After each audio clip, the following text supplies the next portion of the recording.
Accounts miss பேசுகிறேன்ப்பா. இன்றைக்கி வந்து என்ன பார்க்க போகிறோன்னு சொல்லி பார்த்தீங்கன்னா second lesson. First lesson complete. Second lesson unit 2ல் account of not for profit organisation. சரி, accounts of not for profit ஆர்கனைசேஷன்னா லாப நோக்கமற்ற அமைப்புகளின் கணக்குகள். லாப நோக்கமற்ற அமைப்புகளின் கணக்குகள் மீனிங் வந்து என்ன கொடுத்துருக்காங்கன்னு சொல்லி பார்க்கலாம். இன்ட்ரோடக்ஷனு அதில் வந்து அந்த கண்டென்ட்டில் வந்து என்னென்ன வருதுன்னு சொல்லி பார்த்தீங்கன்னா introduction, future of not for profit organisation, receipt and payment account, some வந்து பார்ப்போம். அதே முன்னாடி items peculiar to not for profit organisation. சரியா, அதேமாதிரி இன்கம் அண்டு எக்ஸ்பெண்டிச்சர் என்னென்ன ஐட்டம் வந்து இதில் வரும். சரி, நாட் ஃபார் ப்ராஃபிட் ஆர்கனைசேஷன் கீழே என்னென்ன வந்து வருங்கிறத என்ன பண்ணால் இதில் வந்து பார்க்கலாம். அதேமாதிரி இன்கம் அண்டு எக்ஸ்பெண்டிச்சர் அக்கௌண்ட்டு. சரி, அதேமாதிரி பார்த்தீங்கன்னாக்கா அறிமுகம் லாப நோக்கமற்ற அமைப்புகளின் இயல்புகள். சரியா, பெறுதல் மற்றும் செலுத்தல் கணக்கு. லாப நோக்கமற்ற அமைப்புகளுக்குரிய தனித்துவம் வாய்ந்த இனங்கள். வருவாய் மற்றும் செலவின கணக்கு. இருப்பு நிலை குறிப்பு. சரியா, இருப்பு நிலை குறிப்புன்னு சொல்லி கொடுத்துருக்காங்க. இது நம்ம receipt and payment account, income and expenditure account, balance sheet மூணுமே என்னது சம்மு நம்மளுக்கு. அதேமாதிரி items speculative not for profit அதில் என்னென்ன வரும். சரி, இன்கம் அண்ட் எக்ஸ்பெண்டிச்சரில் என்னென்ன வரும், பேலன்ஸ் ஷீட்டில் என்னென்ன அப்பியர் ஆகும் அப்படிங்கிறது என்ன பண்ணியிருக்காங்க இதில் வந்து கொடுத்துருக்காங்க. சரியா, அதேமாதிரி நம்ம என்னன்னு சொல்லி பார்க்கலாம். இன்ட்ரோடக்ஷன் பாருங்கள். First one, some organisation are established for the purpose of rendering service to the public without any profit motive. They may be created for the promotion of art, culture, education, sports, etc. This organization are called not for profit organization. Charitable institution, educational institution, cultural society, sports and recreation club, hospital, libraries and literacy association are some of the example of not for profit organization. They are also called as non-profit organization or non-trading concern. அதே மாதிரி next, the rise fund through donation, grant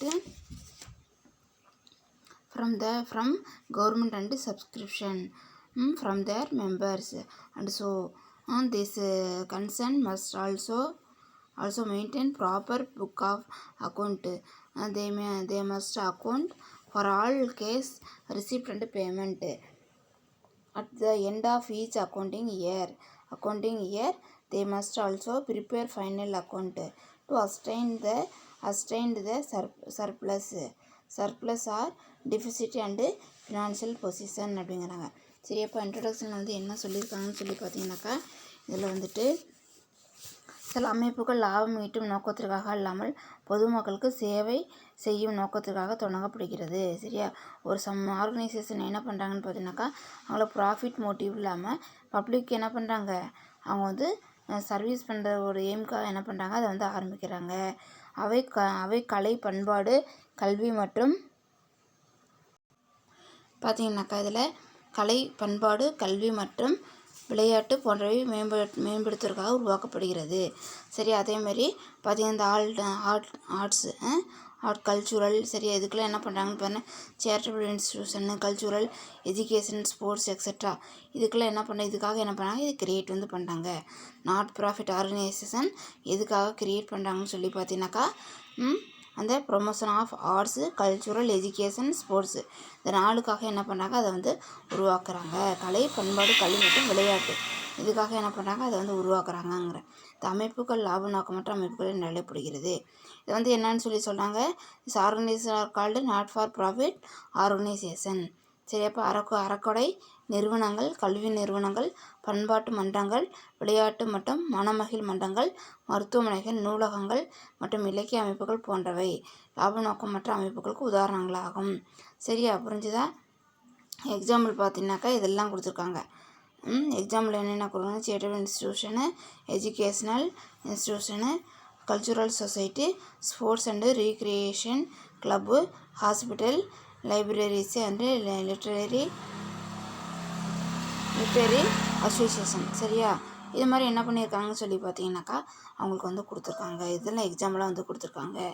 சரியா, உதாரணங்கள் ஆகும். அதேமாதிரி இவைகளை லாப நோக்கமற்ற அல்லது வியாபார நோக்கமற்ற நிறுவனம் என்று அழைக்கலாம்.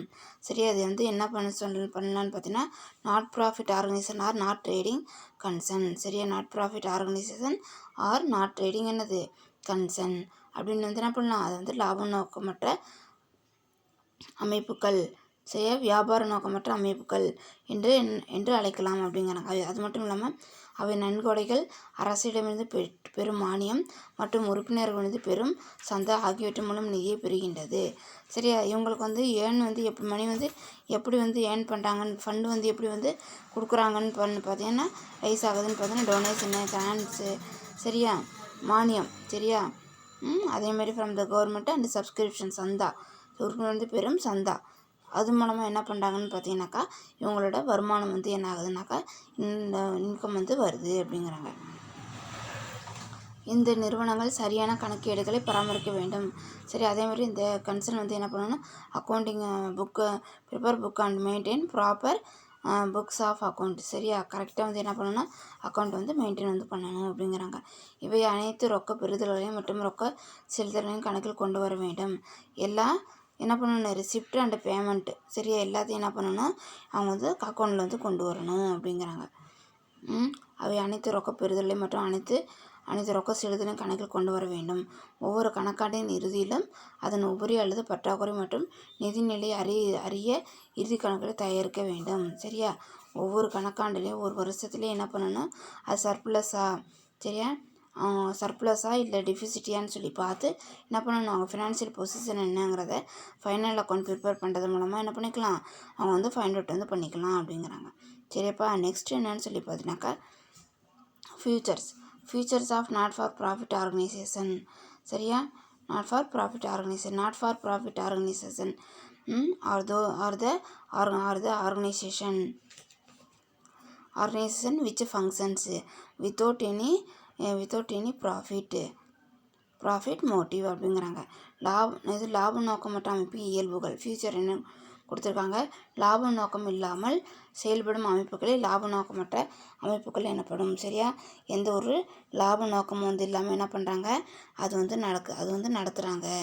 சரியா, லாப நோக்கம் இல்லாமல் என்ன பண்ணுறாங்கன்னு சொல்லி பார்த்தீங்கன்னாக்கா அதை வந்து நடத்துகிறாங்க. அதுக்கு பேர் தான் என்னங்கிறாங்க, நாட் ப்ராஃபிட் ஆர்கனைசேஷன் அப்படிங்கிறாங்க. சரியா, லாப நோக்கம் இல்லாமல் செயல்படும் அமைப்புகளே லாப நோக்கமற்ற அமைப்புகள் எனப்படும் அப்படிங்கிறாங்க. ஃபர்ஸ்ட் ஒன் பார்த்தீங்கன்னாக்கா லாப நோக்கம் இல்லாமல் செயல்படும் அமைப்புகள் லாப நோக்கற்ற அமைப்புகள் எனப்படும். சரி, அவங்களோட எய்ம் வந்து என்னவோ வந்து இல்லைன்னு பார்த்தீங்கன்னாக்கா வித்தவுட் எனி ப்ராஃபிட் மோட்டிவ். சரியா, அதை என்னங்கிறாங்கன்னு பார்த்தா not profit organisation, not for profit ஆர்கனைசேஷனுங்கிறாங்க. ரெண்டாவது பார்த்தீங்கன்னாக்கா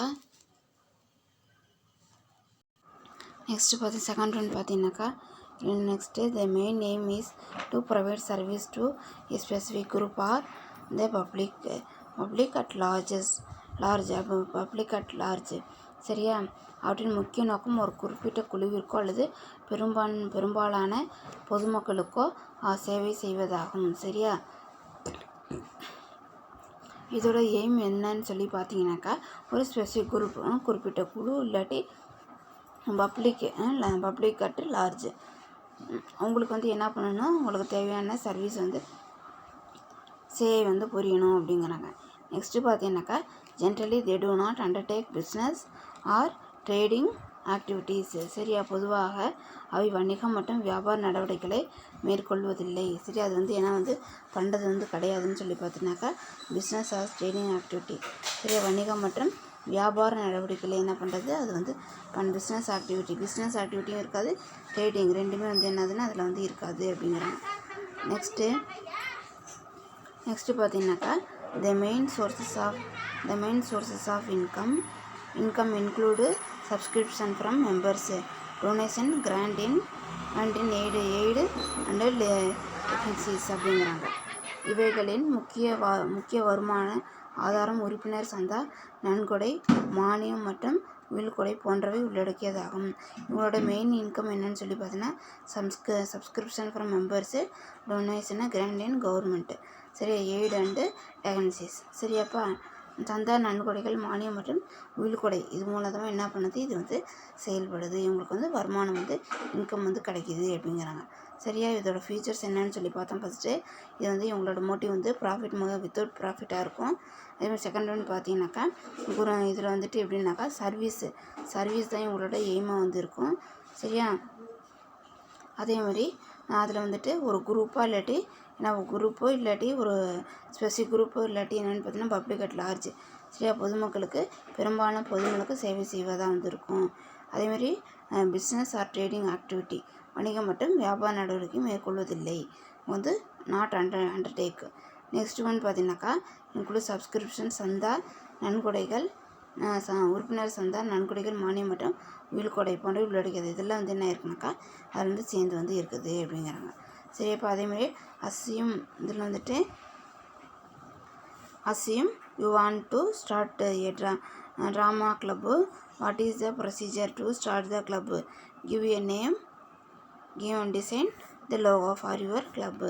சரி, நீங்கள் என்ன பண்ணுறீங்க, ஒரு ட்ராமா கம்பெனி என்ன பண்ணுறீங்க, தொடங்க விரும்புகிறீங்க அப்படின்னு சொல்லி வச்சுக்கலாம். சரியா. அதை என்ன பண்ணணும், எப்படி ப்ரொசீஜர் பண்ணணும், அதுக்கு என்ன பேர் கொடுக்கணும், லோகோ என்ன கொடுக்கணும், சரியா, அப்படிங்கிறத ஒரு இதாக வச்சு நம்ம என்ன பண்ணலாம், ஒரு ஆக்டிவிட்டியாக என்ன பண்ணலாம், அதை செய்யலாம் அப்படிங்கிறாங்க.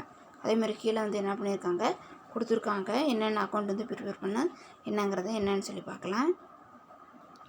இல்லை இதில் at the end of the accounting period the following final account are prepared by not for profit organisation, receipt and payment account, income and expenditure account and balance sheet, பெறுதல் மற்றும் செலுத்தல் கணக்கு, வருவாய் மற்றும் செலவின கணக்கு மற்றும் இருப்புநிலை குறிப்பு. சரியா. கணக்காண்டின் இறுதியில் லாப நோக்கமற்ற அமைப்புகள் பின்வரும் மீது கணக்குகளை தயாரிக்கின்றனர். சரியா.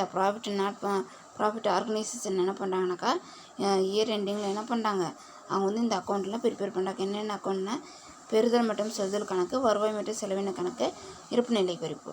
சரியா. Not for profit organisation registered under section 8 of the Indian companies act 2013.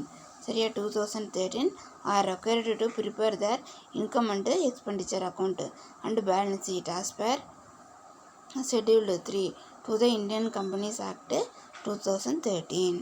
சரியா. என்ன சொல்கிறாங்கன்னு சொல்லி பார்த்தீங்கன்னாக்க இதில் இந்திய நிறுவன சட்டம் 2013 பிரிவு 8 கீழ் பதிவு செய்யப்பட்ட லாப நோக்கமற்ற அமைப்புகள் அவற்றின் வருவாய் மற்றும் செலவின கணக்கு மற்றும் இருப்புநிலை குறிப்பு ஆகியவற்றை இந்திய நிறுவன சட்டம் 2013 பட்டின் 3 படி தயாரிக்க வேண்டும். சரியாப்பா. Company act 2013 section 8 under section 8 அவங்க என்ன பண்ணிடுறேன், அது பிரகாரம் பதிவு செஞ்சுருந்தாக்கா அந்த not profit organisation income and expenditure account, அதேமாதிரி என்ன பண்ணணும், பேலன்ஸ் ஷீட் என்ன பண்ணணும், இந்தியன் கம்பெனி ஆக்ட் 2013 பிரகாரம் ஷெட்யூல் 3 பிரகாரம் என்ன பண்ணணும், அவங்க ப்ரிப்பேர் பண்ணணும்.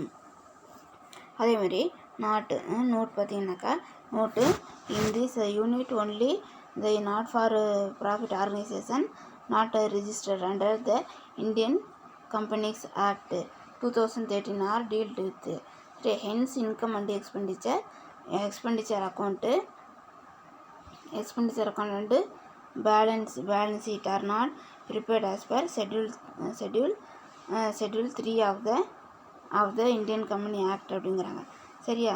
குறிப்பு இந்த அலகில் இந்திய நிறுவன சட்டம் 2013 படி பதிவு செய்யப்படாத லாப நோக்கற்ற அமைப்புகள் மட்டுமே எடுத்துக்கொள்ளப்பட்டுள்ளது. சரியா. சரி. இந்தியன் கம்பெனி ஆக்ட் 2013 படி என்ன பண்ணுறாங்க, பதிவு செய்யப்படாத not registered under the Indian company act அது பிரகாரம் என்ன பண்ணிக்கிறாங்கனாக்கா பதிவு செய்யப்படாத லாப நோக்கமற்ற அமைப்புகள் மட்டுமே எடுத்துக்கொள்ளப்படுகிறது அப்படிங்கிறாங்க. சரியாப்பா. அதேமாதிரி வருவாய் மற்றும் செலவின கணக்கு மற்றும் இருப்புநிலை குறிப்பு இந்திய நிறுவன சட்டம் 2013 பட்டம் 3 படி தயாரிக்கப்படவில்லை. சரியா. ஃபஸ்ட்டு என்ன பார்த்தோம், income and expenditure, Indian company act 2013 schedule 3 பிரகாரம் என்ன பண்ணாங்க, ப்ரிப்பேர் வந்து பண்ணுறாங்க. அதே மாதிரி நெக்ஸ்ட்டு பார்த்தீங்கன்னாக்கா இந்த நெக்ஸ்ட்டு வந்துட்டு என்ன கொடுத்துருக்காங்கன்னு சொல்லி income and expenditure account and balance sheet are not prepared. அது என்ன பண்ணுறதில்ல, அவங்க வந்து இந்த ஷெட்யூல் பிரகாரம் வந்து ப்ரிப்பேர் வந்து பண்ணுறதில்லை அப்படின்னு சொல்லி சொல்கிறாங்க. இது மாதிரி பண்ணணும், ஆனால் அவங்க என்ன பண்ணுறதில்ல, அது மாதிரி பண்ணுறது வந்து கிடையாது. நெக்ஸ்ட்டு பார்த்தீங்கன்னாக்கா receipt and payment method, payment account, receipt வந்து இது பேமெண்ட் அக்கௌண்ட் அப்படிங்கிறாங்க.